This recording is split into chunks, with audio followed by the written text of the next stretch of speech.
Chief guest को दावत देता हूँ जनाब नवीद खालिद साहिब, ऑथर ऑफ द बुक मायूसियों से उम्मीद का सफर, के वो स्टेज पर आएं और अपने ख्यालात का इजहार करें। जनाब नवीद खालिद साहिब।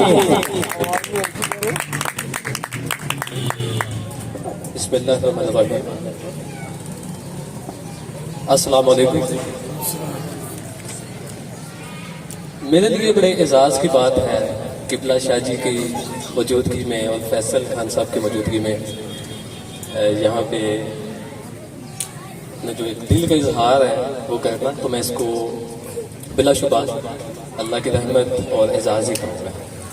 बाकी तमाम जितने भी यहाँ पे मुअज़्ज़िज़ मेहमान बैठे हुए हैं और नाज़रीन बैठे हुए हैं, अल्लाह तमाम को सलामत रखे।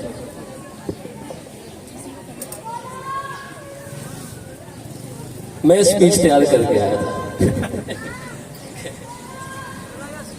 लेकिन जो मैं तैयार करके आया था, पता नहीं यहाँ पे आके प्रोफेसर शीजा की जो अल्फाज हैं वो सुनने के बाद जो मैंने तकरीर तैयार की हुई थी मुझे वो भूल गया सारी, क्योंकि मैं तकरीर तैयार करके आया था। तो प्रोफेसर साहब आपने बार बार एक चीज का जिक्र किया यहाँ पे कि मैंने कौन सा गुनाह किया है, मैंने कौन सा गुनाह किया है। तो हमारे यहाँ ना, हमारे पिंडों देहातों में ना कुछ किसान, कुछ फैमिलीज ऐसी होती हैं जो शायद कीकर का दरख्त उगा के ना तो कहते हैं इत्तेफाक आके बैठे, इसलिए लगा रहे हैं कि इन पे चिड़ियां जो है ना वो परिंदे आके बैठेंगे। तो मेरे वालिद साहब तो इसको कहा करते थे कि कभी बात होती ना, किसी ने पूछना कि आपका बेटा क्या काम करता है, तो वो कहते थे कि अंधों के शहर में आईने बेचता है। तो आपने गलती ये की है कि आप अंधों के शहर में आईने बेच रहे हैं। जो प्रोडक्ट आपके पास है, अब कैसे इसको शो करवाएंगे कि मैं क्या बेच रहे हैं। मतलब मैं आपको कहता हूँ मैं अंधा हूँ और एक शीशा बेचने वाला तो मुझे आके कहता भाई मेरे को बड़ी चंगी प्रोडक्ट है, तो मैं उसको कहूंगा कि है क्या है, इससे फायदा क्या होता है। वो मुझे कहेगा इसमें चेहरा नजर आता है, मैं तो अंधा हूँ, मुझे चेहरा नहीं नजर आएगा। तो वो काम कर रही है कि इंशाल्लाह ताला वक्त लगेगा, लेकिन ये जो कामयाबी के 10 साल हैं, इसके बाद अल्लाह करेगा ये 100 साल तक जाए और ये जो काफिला शुरू हुआ है ये बड़ी दूर तक चले। बाकी यहाँ पे हर बच्चे के अंदर मुझे अपना और अपनी फैमिली का, अपने छोटे बहन भाई नजर आए और हर औरत के अंदर मुझे अपनी माँ नजर आई, क्योंकि शायद मैं भी इन्हीं जो ये जिस स्टेज से गुजर रहे हैं इस सारी स्टेज से होके मैं आया हूँ। इन इंटार के स्कूलों में बैठ के जो है मैं पढ़ा हुआ हूँ और मेरी माँ भी बेवा है। अल्लाह करीम मेरे वालिद साहब को गरीक रहमत करे। दिसंबर 2018 में मेरे वालिद साहब की डेथ हुई, 12 दिसंबर 2018। उसके बाद मैंने अपनी वालिदा को जिन जिन स्ट्रगलिंग फेज से गुजरते हुए देखा है और जो जो काम करते हुए देखा है, हमारे लिए, हमारे बहन भाइयों के लिए प्रिंसिपल, स्कूल के प्रिंसिपल्स के आगे जाके, कॉलेजेस में जाके मिन्नत समाजित करते हुए हमने देखा है। मैं वो वक्त, वो दिन, वो जगह कभी भी चाहते हुए भी मैं नहीं भूल सकता। एक बेवा औरत वो जिस स्ट्रगलिंग फेज से गुजर रही होती है वो या वो जानती है या उसका खुदा जानता है। वाकई बहुत मुश्किल होता है एग्जिस्ट करना, क्योंकि हमने अपने इस मुल्क में अनफॉर्चुनेटली हमने पिछले कुछ अरसा में एक माहौल इतना तंग बना दिया हुआ है कि किसी के पास भी एक जो होती है ना पर्सनल स्पेस, वो बाकी बची ही नहीं है। एक जनरेशन ऐसी तैयार हो गई है जो छुप छुपा के काम करती है, और स्पेशली हमारी बहन बेटियों के लिए, हमारी माओ के लिए, हम विडोज के लिए एक जमीन को तंग कर दिया हुआ है। अपने ख्यालात का इजहार नहीं कर सकते ओपनली। ये मुझे तब फील हुआ जब वालिद साहब की वफात के बाद कुछ 6, 7, 8 महीने गुजरने के बाद ईद उल फितर आ गई और हमने कपड़े पहन लिए, नए कपड़े पहन लिए। अब वो कपड़े पहनने की देर थी कि वो फैमिली में रिश्तेदार सारे, वो तूफान आ गया वहां पे। तुसी कपड़े क्यों पाले, क्यों? आपकी ईद है, आप इनको तो वालिद की डेथ हुई है। देखो नमाज जोड़ा पाके बैठे, बेटे तुम्हारे वालिद की डेथ हुई है। और पूरा साल किसी को याद नहीं होता। शाह जी मजे के बाद पूरा साल किसी को याद नहीं होता। आप घर में सूखी रोटी खा के बैठे हैं, आपके घर में पानी है नहीं है, आपके घर में चूल्हा जल रहा है या नहीं जल रहा, किसी को इससे कोई परवाह नहीं है। लेकिन जैसे ही ईद आनी है सबने इकट्ठे हो जाना है, सर देख लेना तुसी कपड़े पाए ना कि नहीं पाए। आपकी भी ईद है नहीं, आपका तो वो खत्म हो गया। और एक और क्वेश्चन जो किया जाता है, अभी जनाजा हुआ नहीं था तो सारे आ गए, अब क्या बनेगा घर का, कैसे सर्कल चलेगा? ये एक जनरल क्वेश्चन मैं यहाँ पे जो है ना, मुझे नहीं पता कि रेलिवेंट है रेलिवेंट है, लेकिन ये वो सवाल है जो मैंने बड़ा फैसला किया। जैसे उर्दू अदब के लोग बैठे हुए हैं, हमसे यूनिवर्सिटी में पूछा जाता ना, इंग्लिश लिटरेचर रखते, मैं खुद इंग्लिश लिटरेचर का स्टूडेंट हूँ, किताब लिखी है इंग्लिश में, क्यों इंग्लिश लैंग्वेजेस में क्यों बीएस कर रहे हो, उर्दू में क्यों नहीं चले गए? यहाँ कभी इस्लामियत हमारी ना उर्दू में आ गई तो वो पूरी क्लास में से जब भी कभी इस्लामियत का, सर हमें तो उर्दू नहीं पढ़नी आती, नवीद पढ़ेगा, नवीद को आती है उर्दू की पढ़ेगा। तो वैसे ही एक सवाल अभी तक हर मौके पे किया जाता है, आपके बग रहती थी, अल्लाह उनको गिरी कर रहमत करे, लेकिन वो ना आपके रिजल्ट का क्या बनेगा यार? बंदा पूछे, एक इंसान के जाने से रिज़्क बंद हो जाता है। वालिद साहब गए हैं ना, सारा कुछ यहाँ पे छोड़ के गए, साथ तो नहीं ले गए, लेकिन जो उनकी कमी है वो हमें महसूस होनी है और अभी भी होती है, हर जगह पे बैठ के होती है। मैं किसी भी इवेंट में चला जाऊं और स्पेशली किसी ऐसे इवेंट में जाऊं जहां पे कोई बेवा औरत अपने ख्यालात का इजहार करे, कोई बच्चा बैठा हो जो यतीम हो, मस्कीन हो, जिसका कमाने वाला कोई ना हो, जिसके पास कपड़ा जूती ना हो, उनका दर्द मैं महसूस कर सकता हूँ। जैसे कश्मीरियों का दर्द एक कश्मीरी आके बेहतर तरीके से बयान कर सकता है, वैसे यतीमों का दर्द एक यतीम आके बयान कर सकता है। तो मैं इस चीज को बिल्कुल भी आग नहीं समझता। एक यतीम होना कोई बुरी चीज नहीं है, और ना मैं इसको किसी भी पैरामीटर से इसको मैंने कभी बुरा नहीं समझा, क्योंकि मेरे पास एक एग्जाम्पल है नबी अकरम सल्लल्लाहु अलैहि वसल्लम की, जो पैदा हुए यतीम, और उस माशरे में यतीम पैदा हुए जिस माशरे में फैसल भाई यतीम को गाली समझा जाता था, यतीम को बुरी निगाह से देखा जाता था, यतीम पे जुमले जैसे जाते थे। हमारे लिए तो बड़ा एक सॉफ्ट कॉर्नर बन गया हुआ ना, बड़ा एक माहौल बन चुका हुआ है, हमें तो वो मुश्किलात आई ही नहीं जो उस माशरे में यतीमों को आती थी। तो अगर उस माशरे में एक यतीम पैदा होके मेहनत करता है और पूरा काफिला बनाता है, दीन को फैलाता है और अल्लाह के नबूवत से नवाजते हैं, तो फिर हम ये हमारे लिए एक बड़ा मैसेज है कि तुम्हें अगर यतीम किया गया है तो ये तुम्हें एक दौलत से नवाजा गया। क्योंकि जो चीज मैंने फील की है, सिंगल पेरेंटिंग चैलेंजेस में बंदा ज्यादा सीखता है, और मैंने जितना सिंगल पेरेंटिंग चैलेंजेस में मैंने लोगों के रवैयों से मैंने सीखा, उससे मैंने ये फील किया कि सिंगल पेरेंटिंग चैलेंजेस किसी नेमत से कम नहीं है, क्योंकि उसको अडॉप्ट करने वाला हो इन अ बेटर वे। क्योंकि आप अल्लाह की जो तकदीर है, अल्लाह के जो फैसले हैं, उनको हम चेंज नहीं कर सकते, उनको हम बदल नहीं सकते, लेकिन हम उसको अपने लिए एक अपॉर्चुनिटी के तौर पे ले सकते हैं, और उसको ही मैंने यही किया।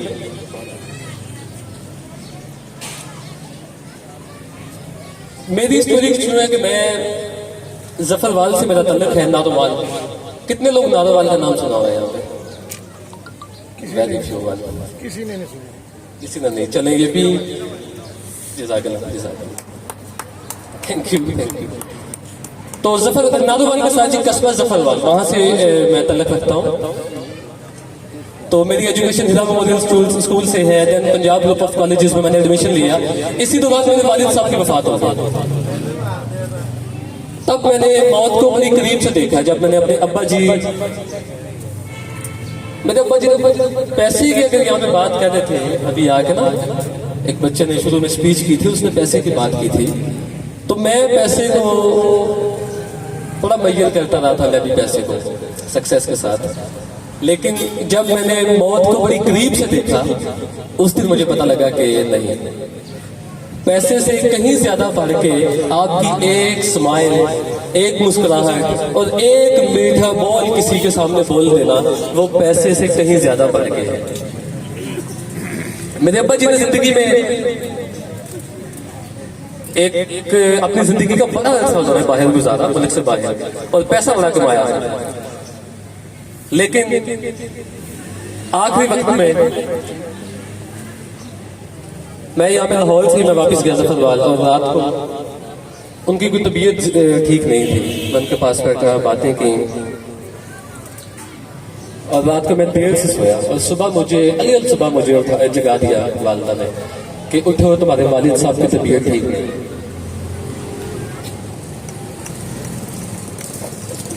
जब मैं उठा, मैंने उनको देखा, मैं उनके पास गया, बोले नहीं, सिर्फ मुझे देखी जा रहे हैं। कुछ 10-15 मिनट मुझे देखने के बाद जो आवाज मेरे कानों में पड़ी वो मेरे वालिद की नहीं थी, वो किसी हमसाये की आवाज थी कि अंगूठे बांधो, अंगूठे बांधो, बेटा ये मैयत है, साइड में हो जाओ।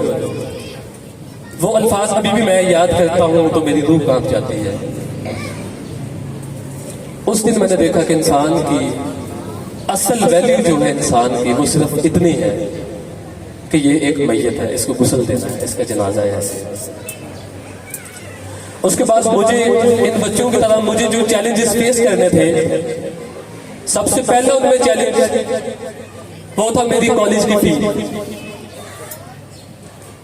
एक अच्छे कॉलेज में एडमिशन लिया हुआ था, तब मैंने अपनी एफएससी की बात कर, मेरे कॉलेज की इंस्टॉलमेंट मेरे सर पे आ गए। मैंने घर जाके वालिदा को बताया, मैंने कहा ऐसी कॉलेज की फीस आ गई है, मुझे क्लास में नहीं बैठने दे रहे, तो क्या करना।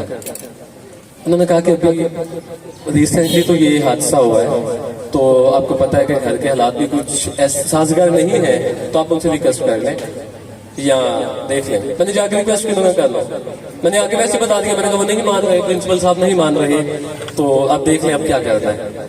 उन्होंने कहा कि वी हैव 2 ऑप्शंस के अगर तो वो मानते हैं तो कंटिन्यू कर लो, नहीं मानते तो क्विट करके वापस घर आ जाओ, हम तो अफोर्ड नहीं कर सकते। मैं उनके पास गया, और उस टाइम पे जो उनके अल्फाज थे, वो जो कॉलेज की प्रिंसिपल मस्कीन इस इलाके के हमारे पास ही आने हैं, अभी तुमसे पहले 2 निकल के गए हैं यहाँ से बाहर, और गार्ड भी उन्होंने बेल बजा के उसको बाहर निकाला। मैंने कहा सर बात तो समझ नहीं जाए आप जाए। मैं दोबारा उनके पास चला गया, मैंने कहा सर रिक्वेस्ट क्या है, मैं वादा करता हूँ कि आपको विद इन 2 to 3 मंथ्स में आपको जो आपकी फी है वो क्लियर कर दूंगा। उन्होंने कहा बेटा वही कल वाले हैं ना जी, आप जाए। देन जैसे तैसे करके वो फी मैंने कर ली, उनको पे की, और उसके बाद वक्त गुजरता गया, अल्लाह का करम साथ था, माँ की दुआएं साथ थी। उसी टेन्योर में मैं उस कॉलेज से पास आउट होने के बाद मैंने एक किताब भी लिखी, मायूसी से उम्मीद का सफर। और सबसे बड़ी लाइफ में ट्विस्ट उस दिन आया, अल्लाह के फैसले, एक तरफ इंसान के फैसले होते हैं, इंसान अपने लिए कुछ कर रहा होता है, और एक तरफ अल्लाह सेम टाइम पे उसको पूरा दरख्त देना चाह रहा होता है, और हम एक टहनी पकड़ के कह रहे होते हैं कि हमने यही लेनी है। तो लाइफ में ट्विस्ट ये आया कि मुझे एक दिन कॉल आती है कि ब्रांड एम्बेसडर के लिए फलां कॉलेज को बंदा चाहिए। मैंने भी एप्लीकेशन दे दी, और मेरे दोस्तों ने कहा कि यार ये तुम क्या उसको कहते हैं, चवल मार रहे हो। ठीक है, उनको तुम्हारे जैसा बंदा नहीं चाहिए, उनको कोई हाई फाई हो फलां फलां। मैंने कहा नहीं यार दे देते हैं, किस्मत का क्या पता। दोबारा मुझे कॉल आती है कुछ दिन बाद हेड ऑफिस से कि नवीद खालिद जी सर, मुबारक हो, आप फलां कॉलेज के लिए फलां कैंपस के ब्रांड एम्बेसडर सेलेक्ट हो चुके हैं। और आपकी इस दिन ना आपकी मीटिंग है, और जिस प्रोफेसर का नाम लिया उन्होंने कहा आप उनको जानते हैं, वो हमारे इदारे के प्रिंसिपल हैं और बड़े दर्द दिल रखने वाले इंसान हैं, बड़े नफीस किस्म के आदमी हैं। तो आप उनसे जाके मिलेंगे, आपको अच्छा लगेगा। आपकी वहाँ पे जो है ना मीटिंग, आप इनको जानते हैं, और वो उन्हीं का नाम लिया गया था जिन्होंने मुझे ऑफिस से बाहर निकाला था कि उनके साथ आपकी मीटिंग अरेंज की है। मैंने फोन कल पे मैंने कहा सर मैं नहीं जानता, ठीक है मिल लेता हूँ जाके। और वो मेरी जिंदगी की पहली मीटिंग थी शायद। मैं गया उस मुकर्ररा वक्त पे उस कॉलेज में मैं गया, मुझे बड़ा वार्म वेलकम किया गया। और जब मैं गाड़ी से बाहर आया तो उनको भी नहीं था पता कि कौन सा बंदा। वो मुझे मिले, मैं उनको मिला। जब ऑफिस में हम जाके बैठे, आधे घंटे की हमारी मीटिंग चली।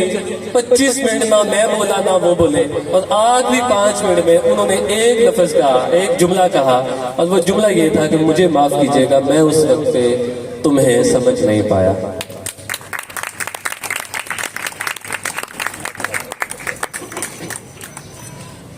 ज्वाइनिंग के बाद आई हैव एन ऑप्शन के वहां पे एज ए ब्रांड एम्बेसडर मैं कोई एक लॉ जो है वहां पे वो पास करवा सकूं, कोई एक कानून वहां पे पास करवा सकूं जो फर्दर चलता रहे वहां पे। और उसमें मैंने सबसे पहला एक अभी तक मैंने वहां पे काम किया है जो अपने नाम से किया है, जिसपे मैं फख्र महसूस करता हूँ। और वो ये काम है कि अगर कोई बच्चा ड्यूरिंग स्टडी उसके माँ या बाप की वफात हो जाती है, या ऑलरेडी कॉलेज में एडमिशन लेने से पहले यतीम है या मस्कीन है, उसको किसी के पास जाने की कोई जरूरत नहीं है। Neither he needs to go to principal or not he needs to go to the headmaster or anything else।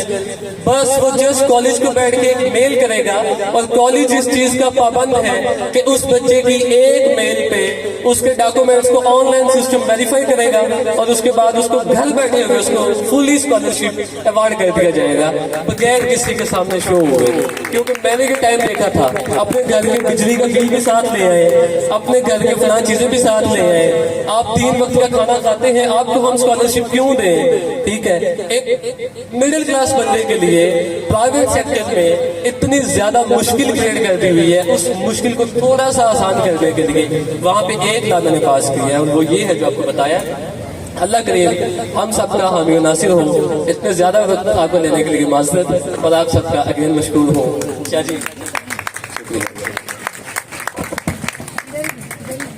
जी मोअज़्ज़ज़ सामीन गिरामी, ये थे नवीद खालिद साहब जो कि अपनी ज़िंदगी की आप बीती सुना रहे थे। मुझे तो पहले कुछ यूँ लगा था कि शायद ये किसी फिल्मी डायलॉग की बात कर रहे हैं, लेकिन जब मैंने उनकी बात सुनी तो क्या दर्दनाक कहानी थी कि किस तरह मायूसियों से निकलकर वो एक रोशनी में आए, और वल का साया ना होने की वजह से फिर भी उन्होंने बहुत सी मुश्किलात का सामना किया, मुफलसी वाली जिंदगी देखी। लेकिन आज आपके सामने वही नवीद खालिद खड़ा है जो कि एक बुक का राइटर है। आजकल की नौजवान नस्ल जो कि मेरे जैसे लोग हैं वो तो सिर्फ पबजी और लूडो वगैरह खेलने में अपनी जिंदगी गुजार रहे हैं, लेकिन आज आपके सामने एक रोशन सितारा नवीद खालिद खड़ा है जिसने ये कर दिखाया कि इंसान सब कुछ कर सकता है। तो ये हमारे लिए बहुत ही काबिल इज्जत है। तो इनको हम कहते हैं कि इन बच्चों को शील्ड दें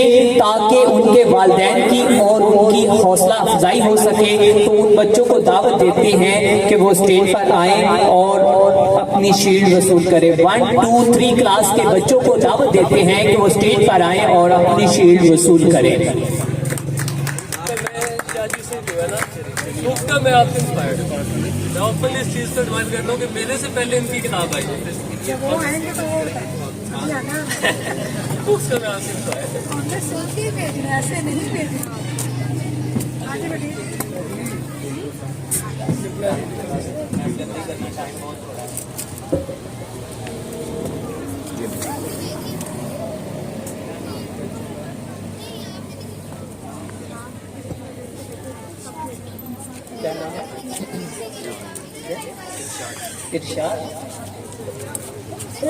इरशाद बच्चे को शील्ड दी जा रही है।